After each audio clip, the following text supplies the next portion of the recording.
Pemirsa, Komisi Pemberantasan Korupsi terus melakukan pengembangan kasus dugaan korupsi pengadaan barang dan jasa.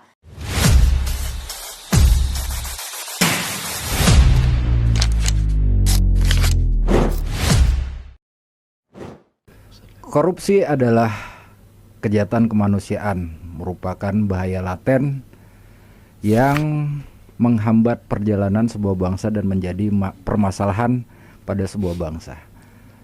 Tetapi dari timur Indonesia, api yang diambil dari kawah Segara Muncar ini mulai menyalakan perlawanan terhadap korupsi yang terjadi. Sekeping surga di pojok ekuator yang bernama Pulau Lombok, tepatnya di kota Mataram. Dari titik inilah perjalanan jelajah negeri bangun anti korupsi 2026 yang digagas oleh KPK RI akan dimulai. Semoga perjalanan ini mampu menginspirasi dan semakin membesarkan api perlawanan terhadap korupsi. Spesial program Balai Mentaram hari ini kita kedatangan Deputi KPK dan budayawan. Selamat pagi Pak Deputi. Selamat pagi Pak KPK. Pagi. Ini Perkenalkan, saya nama Wawan Wardiana. Saya Deputi Bidang Pendidikan dan Peran Serta Masyarakat Komisi Pemberantasan Korupsi. siap. Silakan. Perkenalkan, saya Nuryadi, di kampus disebut Profesor Dr. Haji Nuryadi, SSM Hum. Itu saya asli Sasak, Lombok, khususnya Lombok Tengah bagian selatan. Wah, ini komplit sekali nih. Terima kasih sudah hadir di ruang podcast kami. Kebetulan ini adalah episode pertama dari podcast Balai Mentaram. Langsung dapat spesial program ini dari KPK. Mungkin dari Pak Deputi, ini kan kita ngelihat nih rame banget nih Taman Sangkaryang. Masyarakat hadir bahkan sampai tadi malam pemutaran film. Apa yang melatar belakangi KPK melaksanakan program Jelajah Negeri Bangun Anti Korupsi? Ya, jadi masyarakat harus tahu juga ya bahwa tugas KPK itu bukan hanya nangkepin orang gitu kan ya ini. Siapa? Panggil orang, nangkepin orang. Memang di media kan yang terlihat adalah seperti itu ya. Ya. Memakaikan rompi oranye dan seterusnya itu. Nah, itu boleh disatakan bahwa KPK tugasnya salah satunya adalah melakukan penindakan. Karena kalau orang sudah korupsi terbukti maka ya harus ditindak sebagai efek jerak kan gitu di sini. Tapi jangan lupa KPK juga punya tugas yang lain. Salah satunya adalah di pencegahan. Bagaimana membuat para koruptor atau calon-calon koruptor ini menjadi susah untuk melakukan korupsi dengan perbaikan sistem. Kalau sekarang kan mungkin dengan teknologi informasi gitu kan ya. Kalau dulu bisa transaksional, bargaining, ketemu orang, dan sekarang udah nggak perlu lagi pakai aplikasi dan lain-lain ke sini. Supaya orang sulit itu kan ya untuk melakukan korupsi di sini ini. Tapi kita paham bahwa dengan perbaikan sistem sebagus apapun juga, sistem secanggih apapun juga, tetap bobol juga kan gitu kan sini ya ini ya. Kenapa? Karena manusianya gitu di sini ini ya. Nah, oleh sebab itu pendekatan yang ketiga adalah lewat pendidikan gitu kan sini ini. Dan pendidikan ini adalah bagaimana menanamkan, menumbuh kembangkan nilai-nilai anti korupsi pada seluruh masyarakat. Kalau saya katakan mulai dari PAUD sampai orang menjelang maut gitu kan sini. Ya. Kita nggak pernah tahu maut kapan menjemput kita gitu kan sini. Banyak koruptor yang kalau udah tahu bulan depan mau mati mungkin tidak akan korupsi gitu kan hari ini ya. Jadi kita berikan nilai-nilai anti korupsi tadi. Ada 9 nilai anti korupsi yang selalu kita gembar-gemborkan, yaitu kita sebut dengan Jumat bersepeda kakak. Jumat bersepeda kakak. Jumat itu jujur, mandiri, tanggung jawab. Oke. Jujur, mandiri, tanggung jawab Jumat. Bersepeda itu berani, sederhana, peduli, disiplin, adil, bersepeda. Jumat bersepeda kakak. Kakaknya adalah kerja keras. Nah, jadi 9 nilai inilah yang selalu kita tanamkan, baik itu dalam bentuk formal maupun informal. Ya. Ya, ini semua 3 pendekatan ini tidak mungkin dilakukan oleh KPK sendiri. Oke. Oleh sebab itu di undang-undang pun disebut bahwa pemberantasan korupsi lewat ini itu beserta masyarakat. Jadi pembuat undang-undang paham juga gitu kan, nggak mungkin dilakukan oleh KPK sendiri. Masyarakat harus terlibat gitu kan ya. Berarti masyarakat boleh melaporkan bila terjadi boleh, ini. Boleh. Jadi itulah gunanya masyarakat. Masyarakat mau terlibat di mana? Mau di pendidikan, mau di pencegahan, atau di penindakan. Nah kalau melapor tadi kan berarti di penindakan kan di sini. Nah kita lakukan seperti itu. Maka salah satu cara yang kita lakukan hari ini, minggu ini kira-kira di Mataram ini adalah nama programnya Jelajah Negeri Anti Korupsi, Bangun Anti Korupsi gitu kan sini ya ini.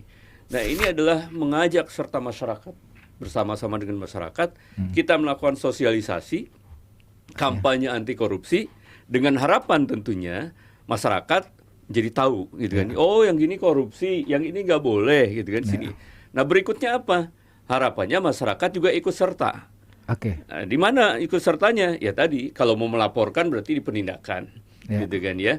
Bangun sistem, bantu pemerintah untuk membuat sistem yang bagus, berarti di pencegahan. Terus saya mah nggak bisa kayak gitu. Saya bisanya misalkan, saya bisa nyanyi, ya nyanyilah anti korupsi, gitu kan ya. Bikin film anti korupsi, atau kayak guru-guru misalnya gitu kan ya. Mengajarkan anak-anaknya ya dengan nilai-nilai anti korupsi tadi di situ. Kira-kira seperti itu ininya. Kalau ngelihat dari animo masyarakat ini seperti apa dengan program ini? Alhamdulillah gitu kan. Semalam saya dari hari Jumat saya hadir di sini. Saya ketemu Jumat sore ketemu dengan para ASN, para camat, lurah dan yang lain-lain. Kalau itu mungkin kata Pak Wali hadir, pasti hadir. Mereka kan ya penuh 100% hadir. Besoknya saya ketemu dengan masyarakat, pegawai dalam tanda kutip pekerja seni, gitu kan ya. Lalu ada ibu-ibu juga hadir, penuh juga, gitu kan sini. Semalam kita nonton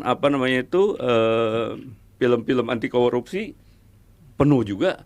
Tadi pagi saya ikut senam pagi anti korupsi juga, penuh itu lapangan, sejumlah mayoritas perempuan kalau tadi pagi-pagi gitu kan. Jadi saya merasa juga sebagai laki-laki hebat juga saya. Tapi memang sasarannya juga akhirnya pas pada putih. Emak-emak ini kan ras terkuat di muka bumi dan mempunyai ini bukan karena kan biasanya kan dari suara emak-emak ini lebih lantang kalau sudah ngomel kamu jangan begini begini kan lebih dapat gitu kan. Ini kita masih kepada Pak Deputi nih, Prof. Silakan. Kenapa memilih?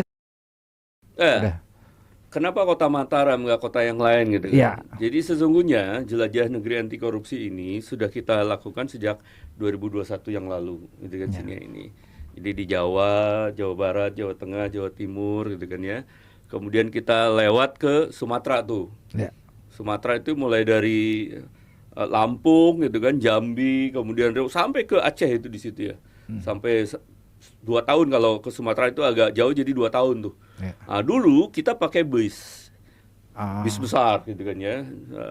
Makanya kita dulu nyebutnya roadshow bis anti korupsi. Roadshow bis anti korupsi. Jadi kita melakukan sosialisasi, kampanye, dan biasanya itu adanya di provinsi. Dulu itu di provinsi, adanya di provinsi-provinsi gitu kan sini ini. Nah sejak 2 tahun, setahun yang lalu ya, 2025 yang lalu, kami punya inisiatif yang lain. Kalau dulu di provinsi mereka yang hadir gitu kan sini ini, sekarang dibalik. Kita yang hadir sampai ke daerah-daerah gitu kan sini. Sehingga tidak perlu lagi bis yang besar, ya sudah mobil-mobil kecil aja gitu sini ini. Makanya sekarang masuknya ke daerah-daerah sampai ke desa-desa gitu kan sini. Masuk sampai ke desa-desa. Kita mengajak mensosialisasikan, mengampanyekan nilai-nilai anti korupsi tadi dengan berbagai cara gitu kan sini ya ini. Sesuai dengan kondisi yang ada tentunya gitu sini. Nah, kemudian bergeser ke arah timur. Jadi barat sudah selesai itu kemarin. dulu sih rencananya mau nyebrang gitu kan ke Kalimantan dan lain-lain, tapi ternyata dengan kondisi yang ada, ya udah kita habisin ke timur sekarang gitu kan di sini ya. Bali sudah gitu kan ya. Bali sudah. Nah, mulai ke Nusa Tenggara Barat dan Nusa Tenggara Timur gitu kan ya. Nah, kenapa Mataram? Mataram ini kan tahun yang lalu sudah deklarasikan sebagai kota percontohan anti korupsi. Jadi sejak 2024 yang lalu kita sudah mencoba, selain kalau dulu desa anti korupsi ya, desa anti korupsi, kemudian mulai ke kabupaten kota. Nah, kota Mataram ini termasuk yang sudah dideklarasikan jadi kota percontohan anti korupsi. Dari sekian banyak kota yang diajukan gitu, kota Mataram termasuk yang lolos gitu kan ya, menjadi kota percontohan anti korupsi. Maka mulai dari kota Mataram inilah kita bergerak gitu sini. Indikatornya Pak Deputi, kenapa Mataram ini dijadikan kota percontohan anti korupsi? Indikatornya banyak. Ya. Jadi kan ada survei penilaian integritas, ya. Oke. Ada yang namanya MCP, Ya. penilaian proses yang dilakukan oleh teman-teman di SKPD di sini. Lalu peran serta masyarakatnya seperti apa? Ini di sini ya ini. Karena sesungguhnya begini, saya kan Deputi Pendidikan dan Peran Serta Masyarakat. Ya. Jadi kita harus melihat bahwa sebuah desa, sebuah kota, sebuah kabupaten disebut dengan percontohan anti korupsi itu adalah keikutsertaan masyarakat. Peran serta masyarakat dalam mewujudkan kotanya, desanya, kabupatennya menjadi kota anti korupsi. Kita lihat di situ bagaimana masyarakatnya, dari mulai misalnya gini, dari mulai perencanaan diikutsertakan nggak? Ya. Dari mulai pelaksanaan evaluasi diikutsertakan nggak, misalnya dalam pembangunan institusi ini, termasuk pengawasan dan lain-lainnya, gitu.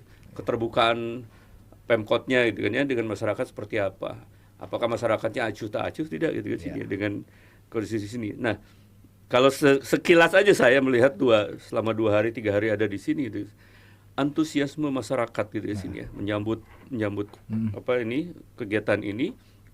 Oh, nggak salah berarti sebilangkan Kota Mataram menjadikan kota anti korupsi. Karena saya melihat antusiasme masyarakat ya, peran serta masyarakat 3 hari ini cukup besar gitu Ya, di sini. termasuk ini apakah indikator itu juga, apakah KPK juga sudah melakukan proses mapping atau kurasi melihat rekam jejak dari kepala daerah? Tentu. Berarti ini sudah ada. Pak Wali Kota Mataram ini sudah terpantau rekam Karena jejak. salah satunya begini, salah satunya banyak kota-kota yang diajukan ya. Kan yang mengajukan provinsi ya. Mengajukan provinsi, daerah ini. Kami tentu bekerja sama dengan aparat penegak hukum sekitar yang ada di sana. Kami tanya kan ya, seperti apa kondisinya, seperti apa dan lain-lain. Jangan sampai kalau kami tidak pernah tahu seperti itu, begitu dicanangkan kota anti korupsi bulan ini, bulan depannya misalkan ada OTT dan waduh, saya bilang kan gitu kan ini ya. Paling tidak saya bilang ke teman-teman, paling tidak bertahan 1 tahun lah gitu kan ya, kalau ada apa-apa gitu kan sini ya. Jadi kita sama-sama jaga gitu kan ya ini ya. Kalau sudah 1 tahun, nanti pun begini maksud saya. Kalau sudah 1 tahun misalkan desa atau kabupaten kota anti korupsi ini terjadi korupsi di tempat tersebut, maka sebutan tadi itu dicabut. Nah, ini menarik ini apa yang disampaikan oleh Pak Deputi ini. Saya coba ke Prof bahwa benar tidak bahwa sak-sak itu artinya lurus. Sak-sak itu. Sasak, ada yang menganggap bahwa itu rakit, ada yang mengatakan bahwa sasak ini lurus. Sebenarnya kata sasak itu dianggap oleh para budayawan atau para pemerhati budaya berasal dari kata sak-sak dengan sak-sak. Sak-sak dengan sak-sak. Itu berasal dari 2 sumber itu. Nah, yang sak-sak itu yang sebenarnya berarti satu, yang satu. Sak itu artinya sak itu yang. Sak yang keduanya itu artinya satu. Karena ada sak 2, 3, 4, 5, 6. Sak itu kan supuk satu. Itu. Yang itu pertama. Jadi kalau yang sak-sak itu, sak itu pisah. Pisah. Pecah-pecah seperti rakit yang kepecah-pecah kemudian disatukan gitu. Itu sak-sak. Nah, yang sebenarnya yang lebih kuat di antara tafsir para pemerhati budaya suku Sasak ini pada dasarnya berasal dari kata sak itu. Artinya berideologi suku yang satu, yang tunggal, yang tauhid. Yang tauhid. Jadi ideologi mereka, spiritualitas mereka adalah yang benar-benar percaya kepada yang Maha Kuasa, yang tunggal. Oke, ini sak berideologi tunggal satu dengan segala macam. Mohon maaf, saya disclaimer dulu bahwa ternyata yang lurus ini sebutannya adalah lumbu.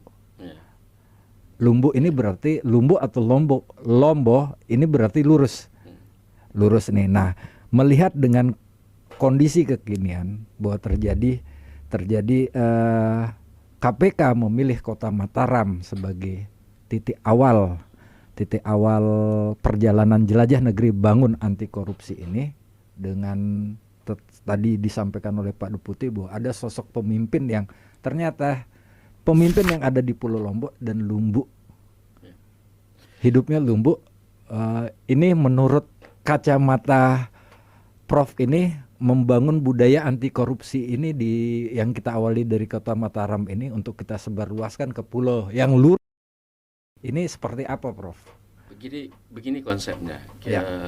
Jadi sebelumnya saya mau mengatakan bahwa visinya KPK dan menjadikan Mataram sebagai kota percontohan anti korupsi itu adalah tepat begitu. Saya harus mengatakan itu sangat selaras karena Sasak itu berada di daerah atau tempat yang disebut Pulau Lombok, yang sebenarnya berasal dari kata lumbuk yang artinya lurus. Lurus ini adalah Lombok ini adalah nilai, salah Lombok satu nilai dasar, nilai dasar yang dimiliki oleh bangsa Sasak yang merupakan bagian dari NTB begitu.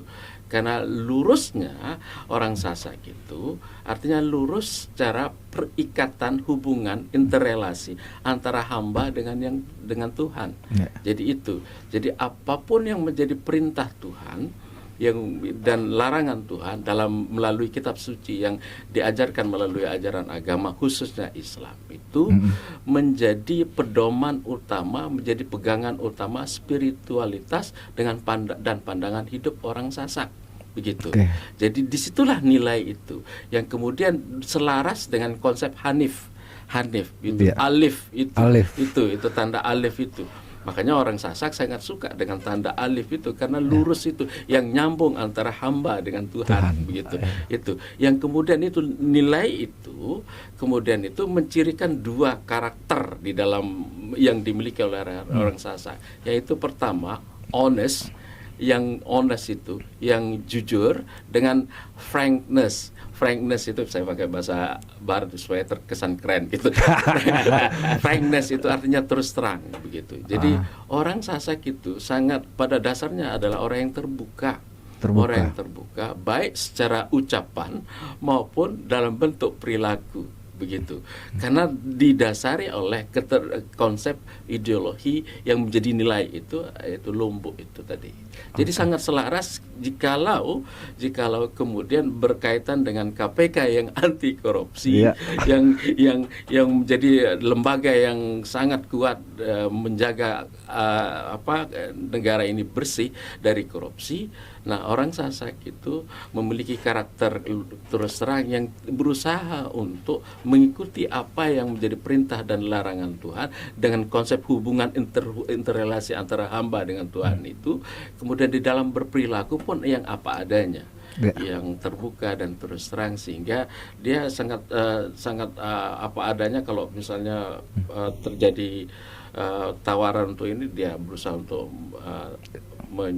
speak up atau menolak dan seterusnya, berusaha begitu, walaupun itu secara idealnya begitu, tapi kan bukan berarti serta-merta harus semuanya begitu, tetapi itu yang dilandaskan oleh orang-orang tua Sasak di dalam menjalankan kehidupan supaya tentram, ayam di dunia ini. Itulah gambarannya. Ya, ini menarik nih, panjang lebar kita dijelasin oleh Pak Prof gitu kan, tentang kalau memang kita memegang teguh falsafah hidup bangsa Sasak nih, ini mungkin tidak akan terjadi tindakan-tindakan korupsi nih. Tetapi saya tipikal orang yang tidak percaya faktor kebetulan. Pak Deputi dan Pak Prof, apa yang disampaikan tadi oleh Pak Prof ini bukan faktor kebetulan tiba-tiba memilih kota Lombok, Pulau Lombok atau Mataram. Tetapi saya melihat ini adalah sebagai sebuah pertanda bahwa gerakan itu akan menjadi gerakan yang besar, karena ya kalau kita ngelihat pertandanya, ini ada menara tower yang begitu tinggi. Saya boleh lanjutkan sedikit? Silakan. Karena agak panjang ini turunannya. Jadi ini yang harus dibangun sebagai sebuah kesadaran. Jadi terjadinya korupsi dan mohon maaf Pak Deputi, dalam pandangan saya terjadinya korupsi dan anti korupsi itu pada dasarnya adalah berdasarkan kekuatan kuat tidaknya kesadaran yang dimiliki oleh masyarakat begitu. Nah, kesadaran yang lumpuh itu, yang lurus itu seharusnya ini yang disosialisasikan dalam konteks muatan lokal melalui jalur pendidikan begitu. Ini yang harus ditanamkan menurut saya dari jalur pendidikan, bagaimana falsafah nilai yang dipegang oleh orang Sasak yang lumpuh itu diaplikasikan dalam pandangan perilaku keseharian itu, baik secara sikap maupun melalui sistem begitu. Karena lumpuh itu menurunkan kesadaran yang berupa nilai perilaku yang lebih kontekstual lagi, yang lebih lebih praktis lagi, yaitu tindih, mali, merang, ila, semai itu adalah turunan dari lumpuh yang lurus itu. Tindih itu artinya menyukai hal-hal yang baik, menyukai dan menghargai hal-hal yang bersifat baik gitu. Itu tindih. Makanya orang Sasak, mohon maaf ini kita bicara NTB tetapi Indonesia, tetapi kita khususnya Sasak itu karakter orang Sasak yang utama itu, yang sangat dihargai itu yang tindih.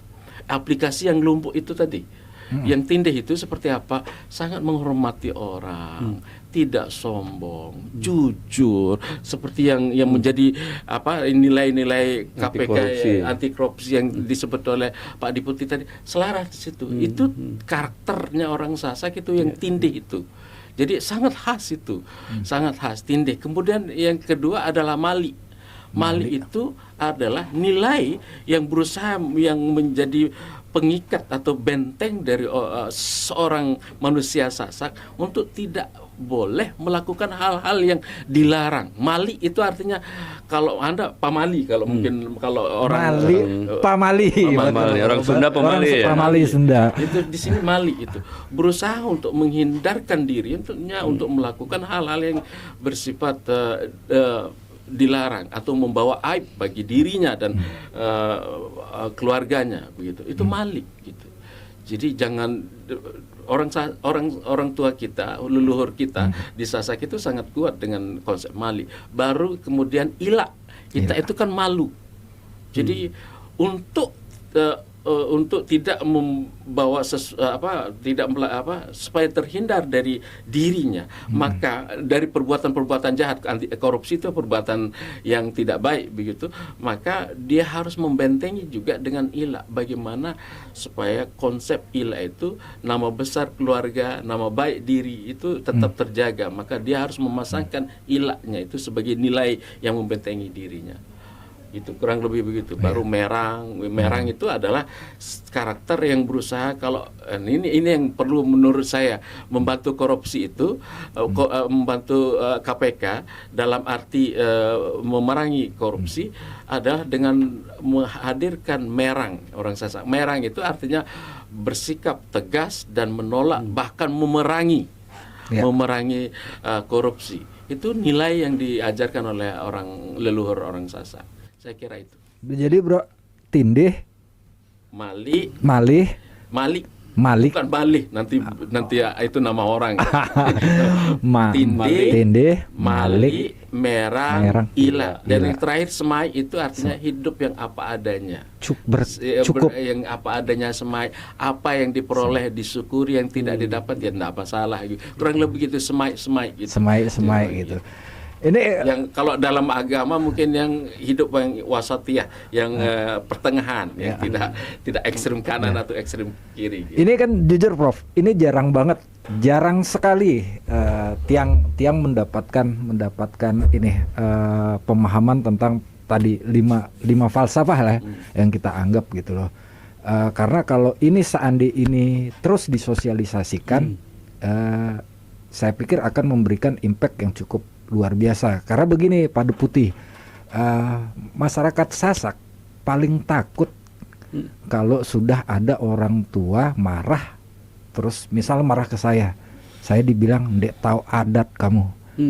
Itu sudah tingkat kasta tertinggi kemarahan seorang tua. Kalau sudah sampai orang tua ngomong kayak begitu tuh betul-betul ini betul-betul hal yang sangat ditakuti gitu loh. Nah, dalam perjalanan JNBA atau perlawanan terhadap korupsi ini, apakah KPK akan melakukan proses akulturasi budaya menggunakan budaya-budaya yang ada di daerah, falsafah-falsafah hidup ini sebagai media untuk memberikan edukasi?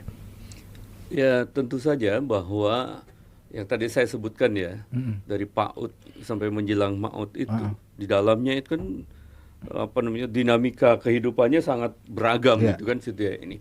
Oleh sebab itu KPK juga sadar bahwa tidak boleh kita hanya menggunakan satu alat saja gitu kan ya. Nilai Jumat bersepeda kakaknya tetap gitu kan sini. Tapi metodenya, pemodelannya itu sesuai dengan kondisi masing-masing gitu sini. Misalkan kami juga mendekati, misalkan tadi ibu-ibu itu ya. Kita tahu peran serta ibu-ibu seperti apa. Misalkan, mohon maaf nih, kita kembali ke tahun 2024 yang lalu, waktu zaman pemilu, ya, waktu pilpres mau pileg di situ itu. Itu dari hasil survei tahun 2019 yang lalu itu, katanya teman-teman yang melakukan surveinya itu 80% itu terlibat money politik, ya. Dari 80% itu 90% itu adalah, mohon maaf, perempuan. Dari 80% yang terlibat tadi, 90%-nya itu adalah perempuan. Dari 90% perempuan tadi, kalau kita pecah-pecah lagi dari usia dan lain-lain itu yang paling banyak, hampir 70% itu adalah usia 25 sampai 45. 25 sampai. Mak-mak itu mak-mak itu power of mak-mak gitu kan situ ya. Nah, oleh sebab itu salah satu contoh yang kami lakukan dari hasil survei itu, maka kita melakukan kampanye Hajar Serangan Fajar waktu itu ya. Namanya Hajar Serangan Fajar, kampanye kami namanya itu Hajar Serangan Fajar, yang ditargetkan siapa? Mereka, mak-mak. Dan kita tahu power of mak-mak gitu kan ya. Begitu dia ngomong, mau suami, mau anak, siapa itu pasti nurut gitu kan. Nah, oleh sebab itu kita berikan amunisi kepada mereka gitu kan ya. Beberapa nilai-nilai, beberapa pemahaman-pemahaman mengenai anti korupsi dan seterusnya. Demikian juga ke tokoh-tokoh agama gitu kan ya. Tokoh-tokoh adat gitu kan. Karena kami sadar gitu. Kalau kami yang ngomong, gitu ya, ngomong KPK ngomong anti korupsi ya udah tugasnya kan gitu ya sini. Iya. Tapi kalau yang ngomong masyarakat gitu ya sini, tokoh adat, tokoh agama misalnya itu ya. Iya. Tiba-tiba ada ustadz Jumatan pada saat dia khutbah ngomongin anti korupsi, ngomongin gratifikasi. Kan orang, ini ustadz kok ngomongin ini gitu kan. Yang mau ngantuk juga kayaknya langsung melek gitu kan. Yang biasa ngantuk langsung melek gitu kan. Ini menarik nih. Ustadznya biasanya ngomongin masalah surga neraka, sekarang ngomongin gratifikasi ya. Dengan dalil-dalil tentunya ada hadis dan lain-lainnya. Itu kan menarik bagi masyarakat dan itu selalu didengar, Pak. Kalau yang ngomongnya tokoh-tokoh agama, tokoh masyarakat, tokoh adat pasti didengar gitu sini ini. Itu yang coba berkolaborasi ya, bekerja sama dengan dalam tanda kutip bukan memanfaatkan secara ini tapi untuk kebaikan kan gitu kan sini ya. Kami salurkan gitu kan. Kami ajak mereka untuk kita lakukan semacam BIMTEK gitu kan ya. Karena kan kalau Kalau hanya sekedar diberikan itu saja ya kurang bagus juga. Betul. Ya. Kadang-kadang kami lakukan BIMTEK gitu kan ya, pada mereka pemahaman ini seperti ini gitu ya. Karena kalau kita bicara di agama, di adat, seperti tadi dikatakan oleh Prof tadi, bahwa oh ternyata nilai-nilai tadi gitu kan ya, apa tuh, ada Mali, ada Tinde, Lombok, Tinde.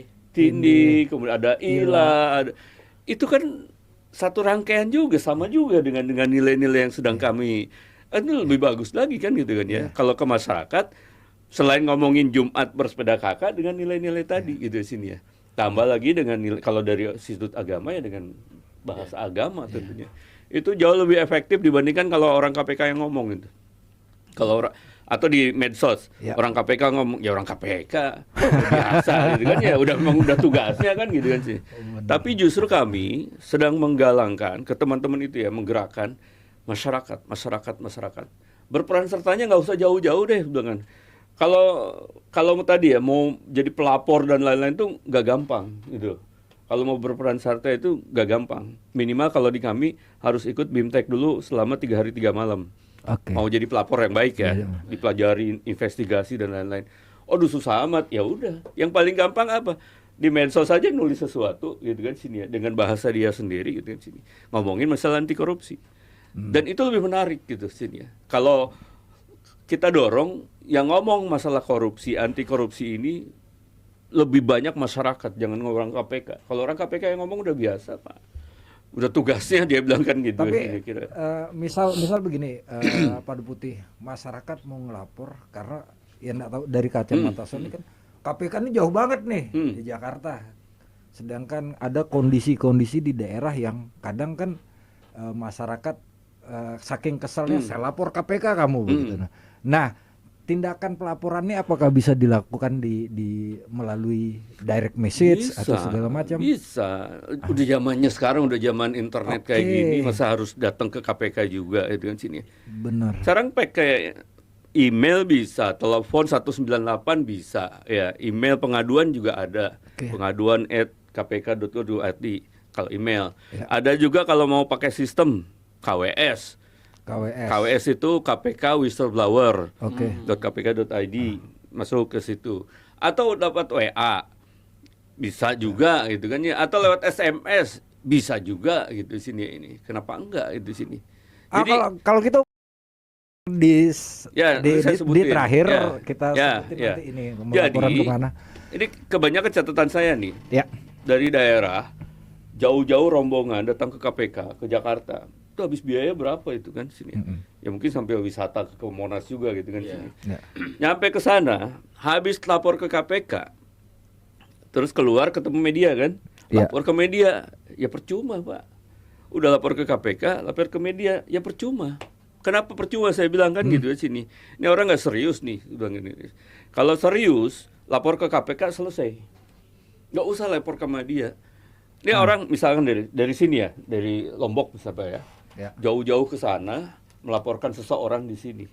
Belum nyampe dia balik ke sini, dia sudah lapor ke media. Orang di sini udah tahu kan. Oh, saya dilaporin ya. Sebagian lewat media kan. Orang yang belum balik ke Lombok, orang Lomboknya yang dilaporin udah tahu.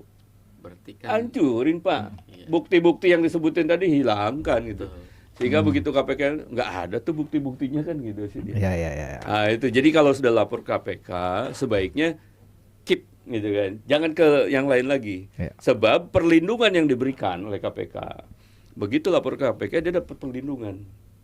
Tapi kalau dia sudah keluar bocorin lagi ke orang lain, hilang tuh perlindungannya gitu sini. Oke, menarik nih. Berarti nggak ya benar, berarti kan nggak perlu keluar-keluar lu di media. Yang bagus itu kita lapor ke KPK dengan cara apapun juga ya, lewat media lewat SMS, lewat WA, lewat tadi yang sini ini. Saat kita laporkan itu divonis, masuk penjara, dieksekusi. Nggak pernah tahu tuh siapa yang laporin. Yang bagus kan itu sebenarnya kalau memang niatnya mau berantas korupsi gitu. kecuali kalau memang pansos tadi saya bilang kan, itu kan. Ya. Kalau jadi lapor KPK, jadi tapi gue juga pengen kelihatan dong yang lapornya masuk media. Beda lagi itu niatnya di sini. Tapi kan kadang begini, masyarakat ini butuh keberanian, butuh keberanian untuk melakukan pelaporan, termasuk membangun rasa berani dan integritas itu untuk melapor. Nah, dari kacamata budayawan, bagaimana kita membangun budaya integritas ini di tengah masyarakat, khususnya masyarakat Sasak? Cara membangun integritas ya diawali dengan berkesadaran dulu. Berkesadaran. Harus sadar diri itu dalam beberapa bentuk kesadaran. Pertama, kesadaran spiritual gitu. Ya. Untuk menjadi orang berintegritas, orang harus memiliki kesadaran spiritual. Artinya memiliki kekuatan keyakinan yang sangat kuat yang ada di dalam batinnya bahwa Tuhan yang menentukan hidup manusia. Nafasnya sebagai manusia bisa hidup itu karena Tuhan. Itu kesadaran spiritual. Sehingga kalau melakukan tindakan-tindakan koruptif yang notabene itu adalah tindakan tercela, maka tentu ini akan melanggar dari ketentuan Tuhan, kurang lebih begitu. Itu menurut saya itu kesadaran spiritual. Baru yang kemudian yang kedua adalah kesadaran kultural, yaitu kesadaran bahwa sadar kalau asal usul Anda dari sini, dari keluarga terhormat, dari dari orang yang sangat baik, leluhur Anda atau keluarga Anda, lingkungan Anda, jadi kebanggaan bagi lingkungan Anda. Itu kesadaran kultural. Kalau Anda melakukan tindakan koruptif, melakukan korupsi atau hal yang tercela, maka itu secara otomatis menjadi aib dan mencoreng langsung keberadaan Anda sebagai manusia. Itu namanya kesadaran kultural. Itu harus ditanamkan juga. Untuk menjadi manusia berintegritas harus memiliki kesadaran kultural itu. Baru kesadaran sosial, yaitu kesadaran bahwa Anda harus sadar bahwa Anda berasal dari kelompok komunitas tertentu, masyarakat tertentu yang baik-baik. Maka kalau seandainya Anda bagian melakukan atau dari lembaga ini, misalnya taruhlah saya dari Universitas Mataram, maka kalau seandainya saya melakukan tindakan ini, maka secara otomatis saya akan merusak nama baik dari lembaga tempat saya berasal. Itu kan kesadaran sosial di situ. Atau saya merusak nama teman-teman saya. Itu kesadaran sosial. Jadi saya yang melakukan tapi teman-teman baik saya juga akan terkena. Kurang lebih begitu. Jadi itu kesadaran sosial. Dan yang terakhir adalah kesadaran profesional. Itu yang menurut saya bagi teman-teman yang bekerja di institusi, di lembaga, dia harus paham tentang kesadaran, memiliki kesadaran profesional, yaitu ketika bekerja dia harus melakukan taat pada aturan yang menjadi tupoksi dia pekerjaan. Kemudian dia juga tidak tidak melakukan hal-hal, dia harus sadar dengan itu. Pokoknya itu kesadaran profesional. Dari 4 kesadaran yang dimiliki oleh seorang manusia, maka menjadilah dia berintegritas. Nah, masalahnya on off ini kadang sadar, kadang enggak gitu. Itu yang menjadi masalah. Itu yang harus lamun bagi tak sabea. Lah langsung jadi on off kaca. Menurut saya di antara kesekian kesadaran itu sama-sama kuat, tapi yang bisa menjadi benteng untuk menjadi menjadi off terus tapi selalu on itu adalah kesadaran spiritual, karena yang menghidupkan diri orang itu adalah batinnya untuk menjadi driver dari kehidupannya. Saya kira itu. Nah, menarik banyak sekali nih berbicara tentang kesadaran. Nah, sebagai bagian dari masyarakat Kota Mataram nih, Prof, khususnya Mataram gitu kan. Mataram ini kan sudah dinobatkan sebagai kota percontohan anti korupsi dan mendapatkan sebuah bisa dikatakan kehormatan sebagai titik awal menuju jelajah negeri bangun anti korupsi dari Indonesia Timur. Menurut Prof sendiri, tantangan terbesar Kota Mataram ini bicara tentang budaya, menguatkan budaya anti korupsi ini apa? Pertama saya harus mengapresiasi dulu Kota Mataram menjadi salah satu menjadi kota percontohan untuk anti korupsi. Ini sebuah pencapaian yang luar biasa dan kita harus memberikan kredit kepada wali kota yang menjadi wali kota sekarang. Itu saya kira ini bentuk pencapaian yang luar biasa. Masalahnya menurut saya ini harus disosialisasi. Dengan pencapaian ini terus turunannya apa efek dampak bagi masyarakat. Itu yang menurut saya harus disosialisasikan, dikampanyekan oleh Kota Mataram sendiri, oleh pimpinan Kota Mataram sendiri ke masyarakat supaya masyarakat paham, supaya masyarakat tahu bahwa oh ternyata Kota Mataram ini luar biasa, memiliki pengakuan nasional dalam konteks anti korupsi ini. Itu harus ditahu sehingga secara tidak langsung masyarakat juga terlibat di dalam menjaga dirinya. Untuk untuk mengingatkan anak-anaknya, misalnya emak-emak tadi yang disebut oleh Pak Deputi itu, mengingatkan anak-anaknya yang menjadi pekerja atau menjadi pegawai di lembaga instansi atau yang terlibat dalam hubungan-hubungan dengan pemerintahan dan keuangan pemerintahan, anggaran negara itu, untuk selalu menjaga diri jangan sampai terlibat dalam tindakan-tindakan korupsi.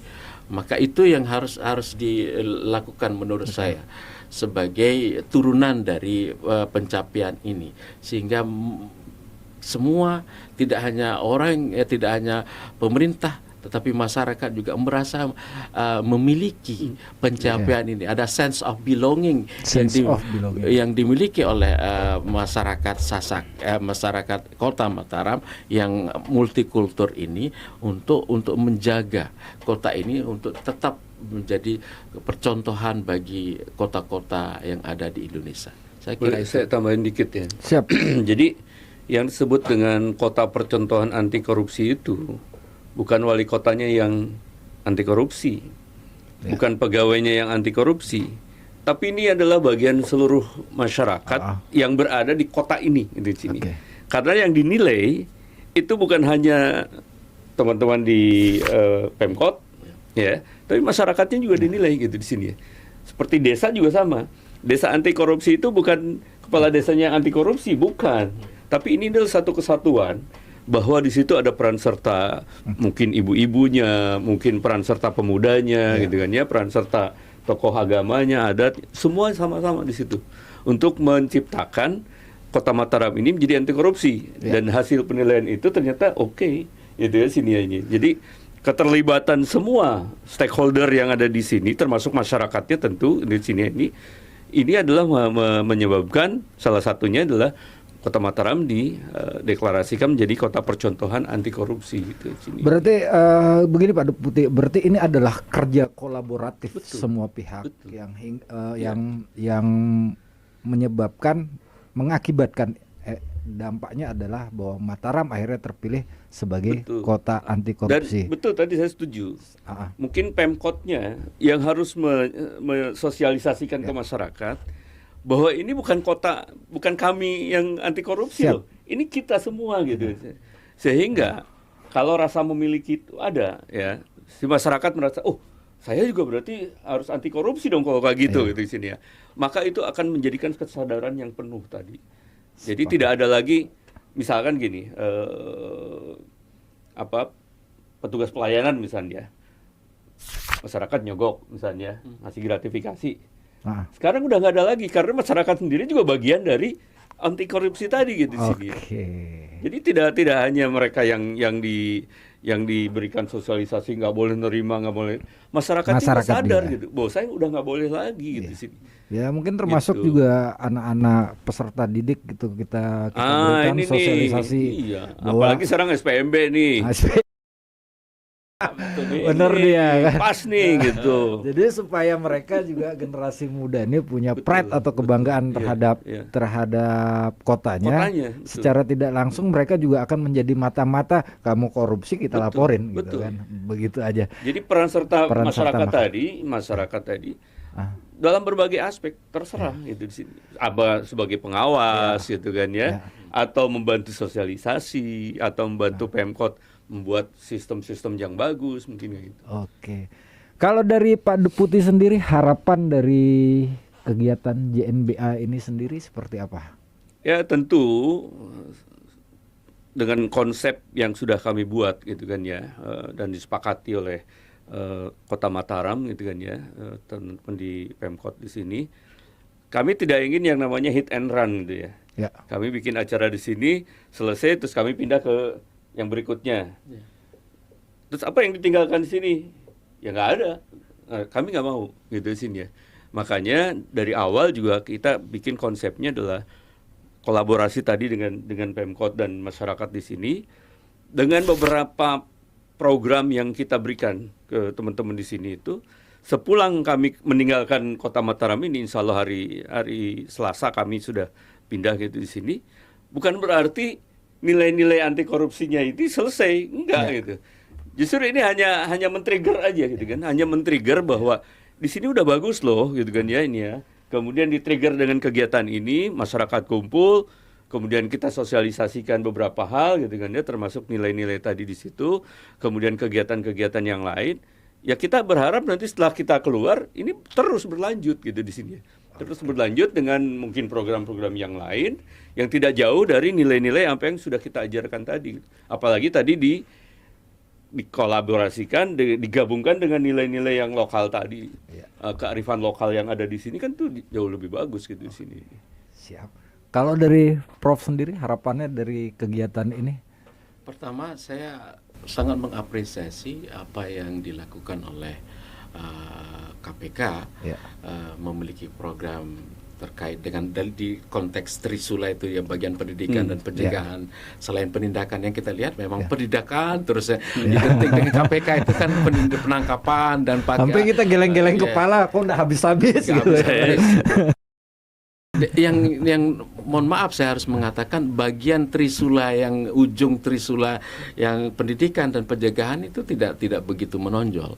Nah, menurut saya ini saya jujur saya baru tahu ada program KPK yang begini. Menurut saya ini harus ditunjukkan di media juga sebagai bagian bahwa ternyata KPK berimbang dalam konteks Trisulanya itu. Tidak hanya di penindakan saja tapi di pendidikan dan pencegahan itu kuat gitu. Dan yang kedua menurut saya sih mengharapkan di bagian pendidikannya ini, mohon maaf Pak Deputi ini sekedar pemikiran saya pribadi gitu. Alangkah baiknya juga ke konten-konten nilai-nilai anti korupsi itu diselaraskan juga dengan nilai-nilai kelokalan atau kearifan lokal yang saya uraikan khususnya di Kota Mataram. Kemudian itu menjadi bagian dari mata pelajaran di sekolah. Sekolah dasar, menengah begitu, yang itu sejak awal mereka akhirnya sudah ditanamkan berirama dengan pelajaran mata pelajaran keagamaan atau mata pelajaran kewiraan, itu berirama di situ. Jadi di bagian konten lokal konten atau muatan lokal itu melahirkan menunjukkan nilai-nilai kearifan lokal berikut dengan tokoh-tokoh, baik tokoh-tokoh faktual maupun tokoh-tokoh fiktif dalam arti dalam cerita-cerita yang diceritakan di masyarakat pewaran lah, cerita lisan yang dimiliki oleh orang-orang komunitas atau etnik suku bangsa misalnya di Sasak ini, kemudian itu dibangkitkan memperlihatkan sisi-sisi anti koruptifnya, nilai-nilai anti koruptifnya itu yang kemudian itu ditauladani oleh generasi bangsa ini yang betul tidak akan berdampak, tidak terlihat dampaknya sifat itu, tapi pembentukan karakter itu kan pembentukan karakter yang pembentukan proses pendidikan jangka panjang. Dan hasilnya tidak terlihat. Yang terlihat adalah seperti apa Pak Deputi saat ini yang dulu pendidikannya seperti apa sehingga berkarakter anti koruptif seperti ini sekarang, kurang lebih begitu. Tapi itu yang kita butuhkan dalam konteks ini. Jadi ada kolaborasi, ada konten khusus yang secara inheren tersirat di dalam muatan lokal itu, melibatkan kearifan lokal yang ada di sini, bahkan menyebut tokoh-tokoh tertentu yang pantas menjadi pedoman selain yang ada di dalam agama Islam, misalnya tokoh Nabi Muhammad dan seterusnya. Itu menurut saya itu akan jauh lebih menarik, sehingga itu menjadi benar-benar tertanam sebagai bagian dari karakter dalam, sebagai kesadaran kultural dan kesadaran spiritual masyarakat. Saya jadi ingat gini, Prof, ini sebenarnya asik sekali kalau jelajah negeri anti korupsi 2026 yang di Kota Mataram ini, kalau kita bisa menghadirkan pementasan Cupak Gurantang, Prof. Cupak Gurantang. Cupak Gurantang. Jadi ini ada dua tokoh gitu kan yang secara dipersonifikasikan bahwa Cupak ini adalah tokoh yang rakus, tamak dan segala macam ya, hal-hal yang negatif. Gurantang sebaliknya merupakan tokoh yang putih, dan ini udah agak susah Prof ya nyarinya ya. Yang agak susah karena tidak menjadi bagian dari apa namanya prioritas pembinaan, pembelajaran, pementasan. Iya. Karena juga sih, saya terakhir ngundang Cupak Gurantang gagal karena Cupaknya berangkat ke Malaysia jadi TKW. Oke, terakhir ini pertanyaan terakhir untuk Pak Deputi dan Pak Prof, bukan pertanyaan sih. Mungkin ada dari Pak Deputi dulu atau Prof dulu yang ingin disampaikan pesan kepada masyarakat. Ya, menurut saya pesannya adalah mari kita merasa memiliki terhadap gubuk gempeng atau wilayah tempat kita berada, dan kota kita berada, dan negara ini. Mari kita sama-sama merasa memiliki. Salah satu cara untuk merasa memiliki itu, orang-orang yang bertanggung jawab bertugas sebagai pimpinan atau pimpinan di daerah itu, libatkan, ajak mereka untuk kolaborasi menjadi bagian utama dalam pemberantasan atau menjadi orang baik. Berusaha menjadi orang baik di lingkungan itu saja sudah baik, sudah sangat bagus untuk tidak korupsi gitu.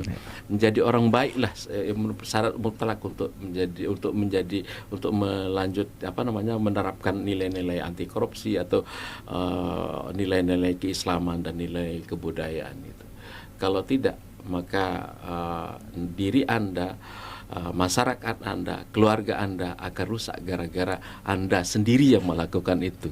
Jangan sampai itu terjadi, karena ketika Anda melakukan itu berarti Anda sudah melanggar siapa diri Anda sebagai manusia yang berketuhanan. Saya kira itu. Dari Pak Deputi sendiri? Ya, lewat pendidikan anti korupsi ini, KPK berusaha untuk tadi mencoba menanamkan, menumbuh kembangkan ya nilai-nilai anti korupsi yang kita sebut Jumat bersepeda kakak tadi di situ. Kadang-kadang saya suka ada yang nanya, Pak Wawan, banyak amat 9 gitu kan ya, jujur, mandiri, tanggung jawab dan seterusnya, banyak amat gitu. Ya saya bilang satu aja yang dicoba, nomor 1 jujur gitu ya. Kalau jujur itu bisa dilakukan untuk diri sendiri, jujur pada diri sendiri, jujur pada pihak lain, jujur pada keluarga gitu kan ya, jujur pada komunitas, jujur di ruang publik dan lain-lain. Nilai-nilai yang lain itu dengan otomatis akan ikut gitu di sini. Tapi kalau nilai jujur aja udah nggak bisa dilakukan oleh kita, jujur pada diri sendiri aja sudah tidak bisa dilakukan gitu. Apalagi yang lain kan gitu di sini. Maka nilai-nilai tadi bukan hanya dihafal gitu kan ya, tapi diimplementasikan dalam kehidupan sehari-hari, mulai dari diri sendiri dulu gitu kan ya sini ini. Nah, tentu harapannya sekali lagi lewat jelajah negeri bangun anti korupsi ini, dari timur untuk Indonesia berintegritas, gitu, mulai dari Kota Mataram ini, kami berharap program ini bukan hanya sekedar program, tapi sekali lagi ini hanya trigger, gitu kan ya, hanya mengingatkan kita semua. Dan sesungguhnya apa yang di program yang kita lakukan itu sesungguhnya sudah ada, gitu kan ya. Tadi kita diskusi, kita dengar tadi dari Prof juga, itu sesungguhnya sudah ada, gitu kan ya. Nah dengan program ini harapannya tadi timbul kembali, gitu kan sini ya, beberapa hal yang ke depan mungkin bisa lebih diimplementasikan dalam kehidupan sehari-hari. Kemudian tadi saya melengkapi kalau mau pengaduan ke masyarakat tadi ya. Siap. Di sini ya. Ini jadi yang pertama ada call center 198. Call center 198. 198 ya. Lalu kalau pakai email itu ada pengaduan Siap. @kpk.go.id itu ya kalau Siap. email. Lalu kalau mau ke sistem ada kws.kpk.go.id. KWS itu KPK whistleblower. KWS itu di situ. Kalau WA 0811 9975. Itu WA. Kalau mau pakai SMS, karena masih ada juga yang pakai SMS, itu 0855 8575 575. Nah, itu adalah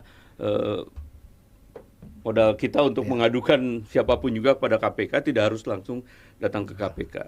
Terakhir mungkin saya mau tutup dengan pantun, boleh ya? Siap. Kalau jalan-jalan malam, jangan lupa membawa tas. Cakep. KPK beserta Kota Mataram membangun bersama integritas. Wow. Luar biasa. Mau dibalik kalau begitu. Cukup kata Prof adalah cukup merupakan frasa kata yang begitu sederhana, tetapi tidak semua orang mengenalnya, terutama para koruptor yang tidak pernah mengenal kata cukup. Nah, kita berharap bahwa dari kegiatan ini, dari obrolan ini bisa menginfluence kita untuk mengenal kata cukup, memegang teguh falsafah-falsafah hidup, membangun kesadaran diri agar dari timur Indonesia ini integritas ini terbangun dan api perlawanan terhadap korupsi ini bisa kita sebarluaskan. Terima kasih Deputi Prof sudah hadir. Untuk warga Kota Mataram, integritas kita, jaga kota kita. Wassalamualaikum warahmatullahi wabarakatuh. Lawan korupsi.